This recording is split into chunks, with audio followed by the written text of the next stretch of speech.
নমস্কার। চামেলির গল্পের তরী চ্যানেলে সবাইকে স্বাগত জানাই। আজকে আমি আশাপূর্ণা দেবীর লেখা সম্ভ্রম গল্পটি পাঠ করে শোনাবো আপনাদের। আশা করছি গল্পটি আপনাদের ভালো লাগবে। শুরু করছি আজকের গল্প সম্ভ্রম।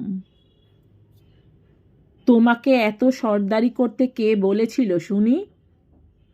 একখানা চিঠি হাতে করে এসে প্রিয়তমাকে যে সুরে সম্ভাষণ করল ভূপতি, বলা বাহুল্য সেটা প্রেমালাপের সুর নয়। কনক শঙ্কিত হয়ে তাড়াতাড়ি বেরিয়ে এলো রান্নাঘর থেকে। ভয়ে ভয়ে বললে, কেন গো, কি করলাম? আমার চাকরির জন্যে তোমার দাদার কাছে চিঠি লেখা হয়েছিল বুঝি, ইনিয়ে বিনিয়ে কাঁদুনি গে? আমার এবং তোমার শব্দটার উপর বিশেষ জোর দেয় ভূপতি।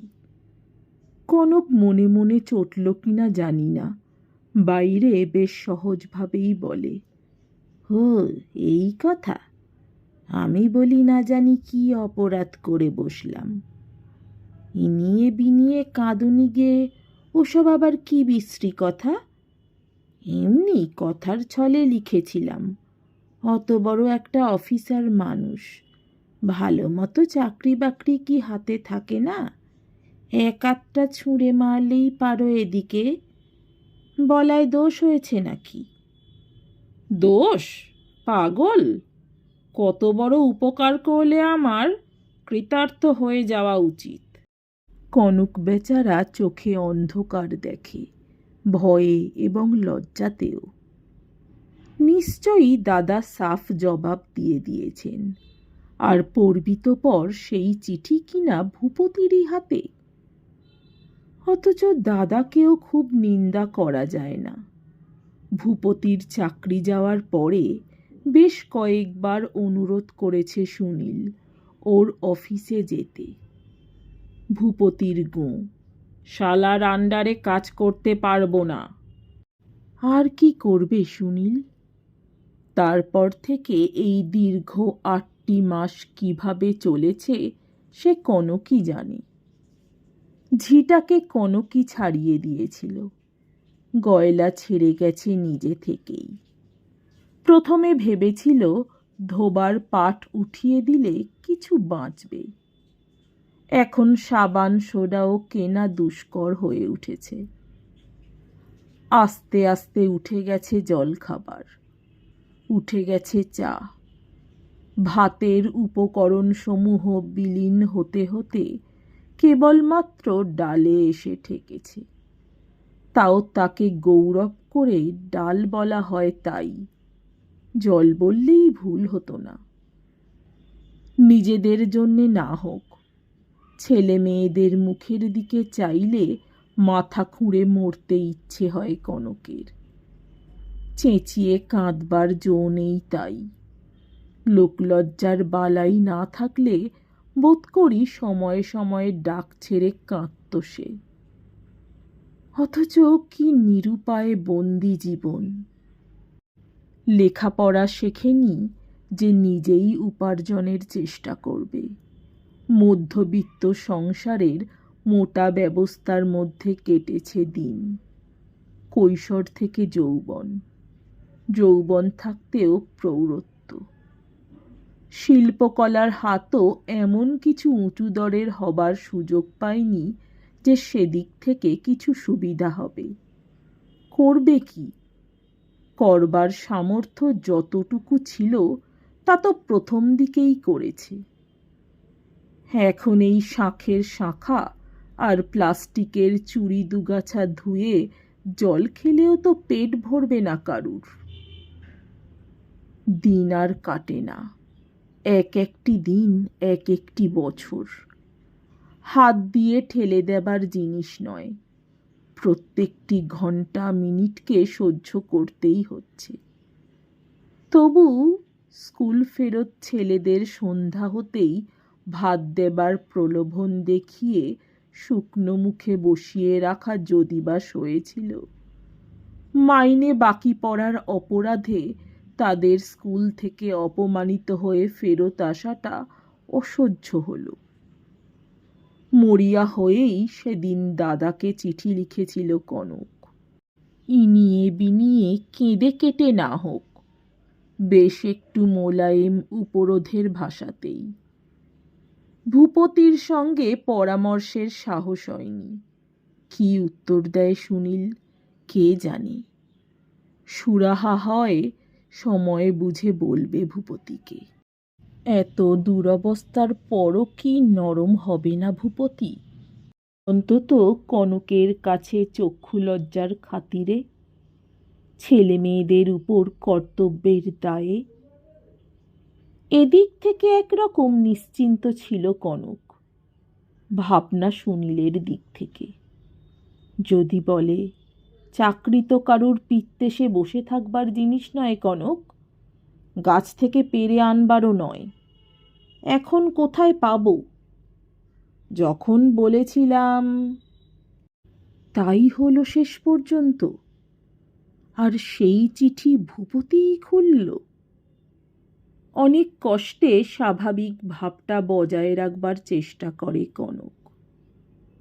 টেনে আনা হাসি আর তৈরি করা ভাষার সাহায্যে নকল রাগ দেখিয়ে বলে, আমার চিঠি তুমি পড়লে যে বড়?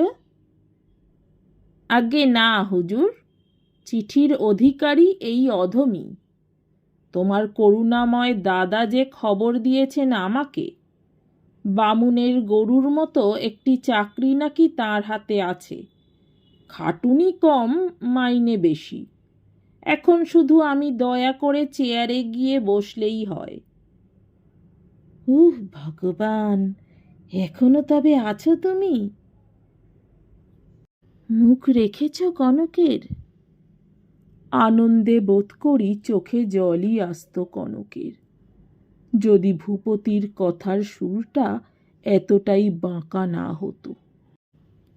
তাই চাঞ্চল্য গোপন করে হালকা করে বলে, তবে আর কি, দুর্গা বলে বেরিয়ে পড়ো। কি জানি দেরি করলে আবার না চেয়ার বেদখল হয়ে যায়। শিরাবহুল শীর্ণ হাতখানা দিয়ে রুক্ষ চুলগুলো মুঠো করে চেপে ধরে ভূপতি বলে, আর তুমিও অমনি ফুল তুলসী পাতা গঙ্গা জল নিয়ে তৈরি থেকো। ফুল তুলসী? অবাক হয়ে তাকায় কনক। নয় কেন?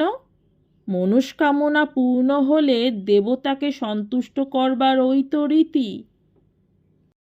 দাদার দয়ায় ভাত কাপড়ের দুঃখ ঘুচবে তোমাদের, সোজা কথা। দাদা তো এখন ভগবানের বাড়া। কনক ঈষদুষ্ণ স্বরে বললে, তাতে এত ঠাট্টাই বা কিসের? আত্মীয় স্বজনে কেউ কি চাকরি করে দেয় না?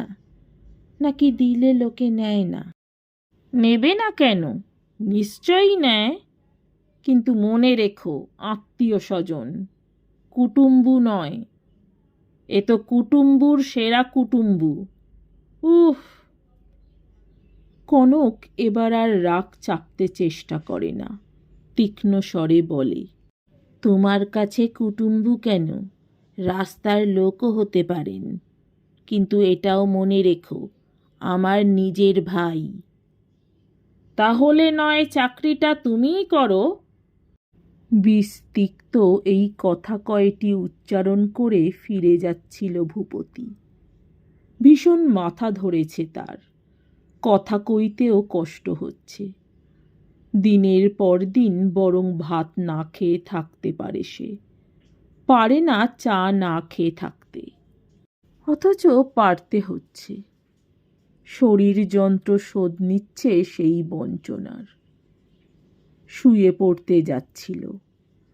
কনক পথ আগলে দাঁড়ালো, সমান তিক্ত স্বরে বলল, তুমি কি ভেবেছ যা খুশি করবার অধিকার আছে তোমার?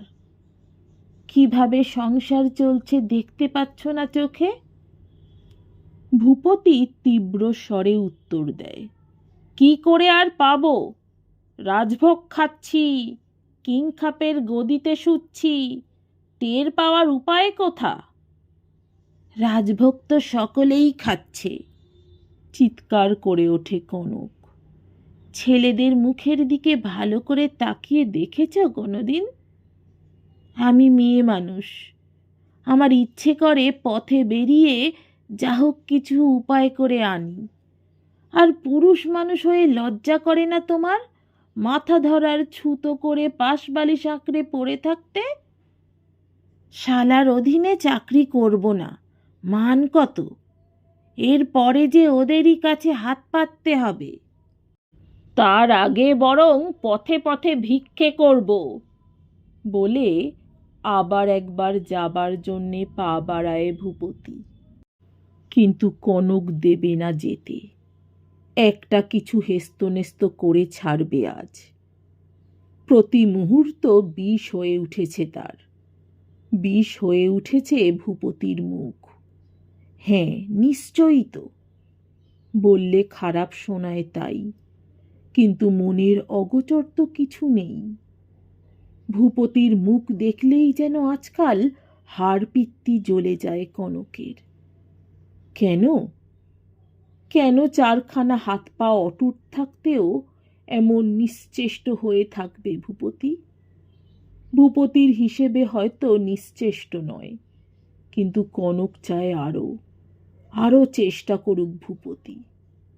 শুধু পাশের বাড়ি থেকে কাগজ চেয়ে এনে কর্মখালির বিজ্ঞাপন দেখা নয়, কালে কসমিনে একটা ইন্টারভিউ দিয়ে আসা নয়, তার চাইতে অনেক জোরালো চেষ্টা।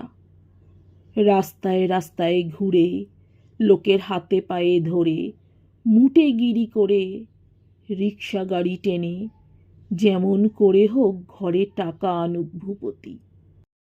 প্রথম প্রথম স্বামীর হতাশ করুণ মুখ দেখে যে সস্নেহ মমতায় বুক ভরে উঠত, আগলে রাখতে ইচ্ছে হতো সংসারের সব ঝামেলা থেকে, সে সহানুভূতি আর নেই। তখন ভূপতির নিজের মুখ থেকে অক্ষমতার উল্লেখ শুনে থামিয়ে দিয়েছে ভূপতিকে, হেসে উড়িয়ে দিয়েছে। শাস্ত্রবচন উদ্ধৃত করে প্রবোধ দিয়েছে তাকে, পুরুষের দৃশ্য 10 রকম। সেই কনকই এখন যখন তখন ভূপতির অক্ষমতাকে ধিক্কার দিচ্ছে, প্রত্যেক কথায় দিচ্ছে ঠোকর। স্নেহ সহানুভূতি মমতা প্রেম সব শুকিয়ে গেছে, কঠিন হয়ে গেছে হৃদয় বৃত্তি। শুকিয়ে গেছে ক্ষুধার্ত নিরু নেপুর উত্তপ্ত নিঃশ্বাসের আঁচে। কঠিন হয়ে উঠেছে অপমানিত সনত সুধীরের রুক্ষ দৃষ্টির তীব্র কষাঘাতে। 4টি ছেলে মেয়ের 4 জোড়া চোখের মৌন তিরস্কারের ভাষা অহরহ বিঁধছে কনককে। মমতার চাইতেও অনেক মর্মান্তিক লজ্জা। ধিক্কারে মাটির সঙ্গে মিশিয়ে যেতে ইচ্ছে করে, যখন ভাতের পাশে ডালের বাটিটা ছাড়া আর কিছুই দেবার থাকে না। মাথা হেঁট হয়ে যায়, যখন রোজই শরীর খারাপের ছুতো দেখিয়ে বলতে হয়, আজ আর খাবার করে উঠতে পারিনি বাবা। দৈবাত হাত পা কেটে গেলে যে আয়োডিনেরও অভাব হয়, পেট ব্যথা করলে জোয়ান আরকের, এ কথাটা বোঝাতে হবে ছেলেদের। তেমন দুঃস্বপ্ন কবে দেখেছে কনক? চলতি সংসারের প্রত্যেকটি মজুত মাল ধীরে ধীরে নিঃশেষ হয়ে যাচ্ছে, আর আসছে না। জামা কাপড় জুতো সবই জবাব দিচ্ছে ক্রমশ। বাইরের ঠাঁটো বজায় থাকছে না আর। ভূপতি বোঝে না এসব। ছেলেরা এতটুকু অসন্তোষ প্রকাশ করেছে টের পেলেই সে যেন জ্বলে যায়। এর যুক্তি আলাদা। ভূপতি বলে, পর নয়, কুটুম্বু নয়, ঘরের ছেলে, তারাও যদি বাপের দুঃখ না বোঝে তবে আর ভূপতিরই বা দরদ কিসের? সংসারে আটকে থাকবে কোন কর্তব্যের দায়ে?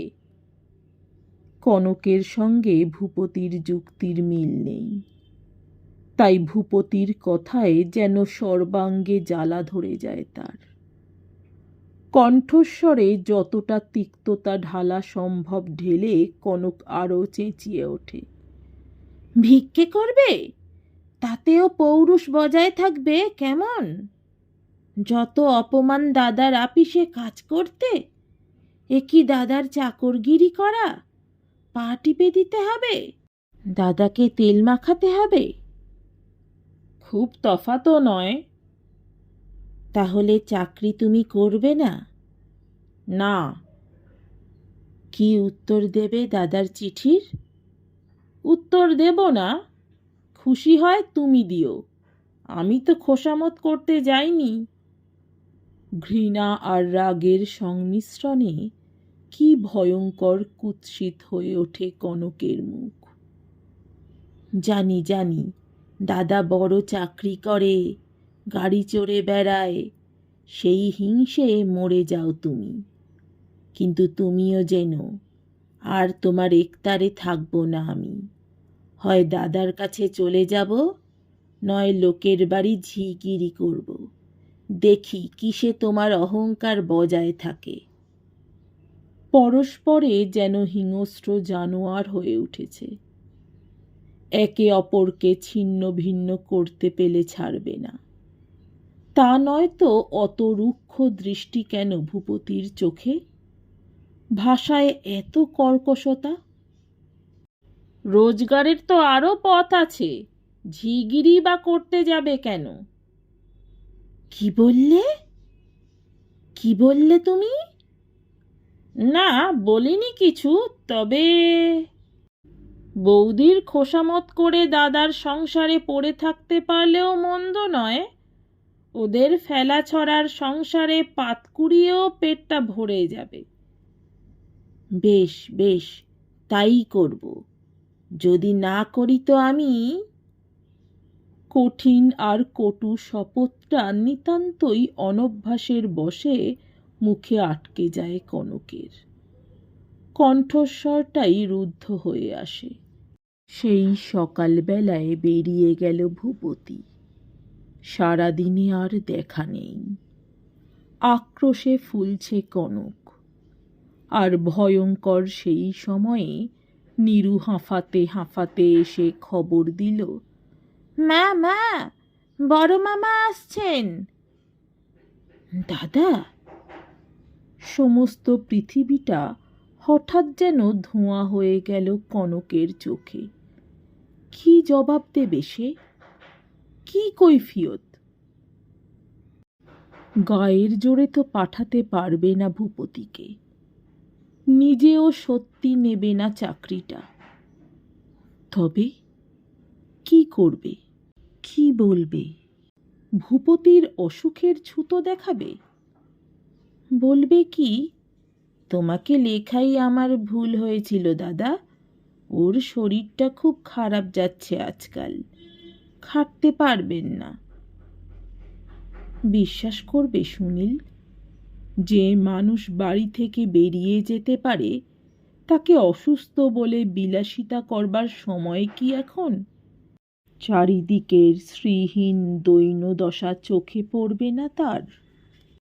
দাদা এলে এক পেয়ালা চা খাওয়াবার ক্ষমতাও আর নেই কনকের। এ কি বোঝে না সুনীল? তা নয় তো যখনই আসে আজকাল আগে থেকেই কেন অর্ডার দেয়, তুই যেন খাবার দাবারের হাঙ্গামা করতে যাসনি কনক, পেটটা মোটেই সুবিধের নেই। তবে এখনো সেই পচা অহংকার বজায় আছে ভূপতির, এইটাই কি বুঝে নেবে না সুনীল? কি বলবে ভূপতিকে? কোন ভাষায় ধিক্কার দেবে? মুঠো করে ধুলো দেবে না ভূপতির গায়ে? কই রে কনক, কি খবর?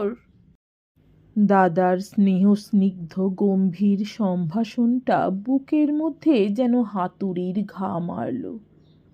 দাদা, আঁচলের ছেঁড়াটা গুছিয়ে কাপড়ের ভাঁজের মধ্যে লুকিয়ে তাড়াতাড়ি এগিয়ে এলো কনক। দাদা এসেছ? এবারে কিন্তু অনেক দিন পরে এলে দাদা। সময় পাই না রে, এত কাজের চাপ পড়েছে আজকাল। ভদ্রতার আবরণে না আসার কারণটা দর্শালেও মূল তথ্যটা ঠিক তা নয়। ভূপতির ওপর চটে গিয়েই ইদানিং আর বেশি আসে না সুনীল। কেন হঠাৎ এত কাজ বাড়ল কেন দাদা? ভাষা ভাষা এই প্রশ্নটা নিজের কানেই বোকার মতো শোনাচ্ছে। ওই এক বেটা সাহেব বম্বে গিয়ে বসে আছে। সে যাক, আমার চিঠিটা ভূপতি পেয়েছে তো? তোমার চিঠি? আকাশ থেকে পড়ল কনক। চিঠি দিয়েছিলে বুঝি? কাকে? ওকে? হ্যাঁ রে, সুনীল আক্ষেপের সুরে বলে। পাইনি তো? ঠিক সন্দেহ করেছি আমি। দেখছিস তো কি বিশ্রী ব্যবস্থাই হয়েছে আজকাল ডাকের। দমদম থেকে কলকাতা এই কমাইল রাস্তা, চিঠি আসতে 5 দিন লাগবে? ছি ছি, পরশু সন্ধেবেলা পোস্ট করেছি তো। না, নিজেই ঘুরে আসি একবার। তারপর বাবুটি কই? সুমতি হয়েছে তার? হ্যাঁ দাদা, তাই বলবো বলেই ভাবছি। অনেক চেষ্টায় ভালো একটা কাজ জোগাড় হয়েছে, কোন ব্যাংকে বুঝি। জোগাড় হয়ে গেছে? সুনীল আকাশ থেকে পড়ে। কাজ পেয়ে গেছে ভূপতি? হ্যাঁ গো দাদা, রাজ্যের লোককে তো বলে রেখেছিলেন। আমি সেদিন চিঠি দিলাম তোমায়, সেদিন তো ঠিক হয়নি, ঠিক পরদিনই এসে বললেন কাজ পেয়েছেন। সুনীল হতাশভাবে বলে, এতদিন বসে থাকলো আর ঠিক এই দণ্ডে পেয়ে গেল চাকরি। অথচ আমি কত তদারক, কত চেষ্টা করে একটা ভালো চাকরির ব্যবস্থা করলাম। এবারে আকাশ থেকে পড়বার পালা কনকের। কি, তুমিও ঠিক করে ফেলেছ? এত সহজে হয়ে গেল? সত্যি সত্যি? দেখেছ তো, আমি কাল হাসতে হাসতে বলছিলাম কপালের গেরো কাটল। এবারে হয়তো দাদাও একটা চাকরি জোগাড় করে খবর দেবেন। বললেন হ্যাঁ, চাকরি অমনি গাছের ফল। মাত্র 7 দিন আগে চিঠি দিয়েছে আর হয়ে গেছে চাকরি। সত্যিই তাই হলো? আচ্ছা, এতই যদি সহজ, তাহলে আর অতদিন বাড়ি বসে কুঁড়ে হয়ে যাওয়া কেন বলো তো দাদা? অবাক আর সরল মুখে তাকিয়ে থাকে কনক বালিকার দৃষ্টিতে। জগতের অনেক কিছুই যেন বোঝে না সে। যেন পুরুষ মানুষ বেকার হয়ে বসে থাকলে যে ক্ষতি হয় সে শুধু কুঁড়ে হয়ে যাওয়া। সুনীল মিনিট খানেক চুপ হয়ে থেকে প্রশ্ন করল, কোন ব্যাংকে বললি?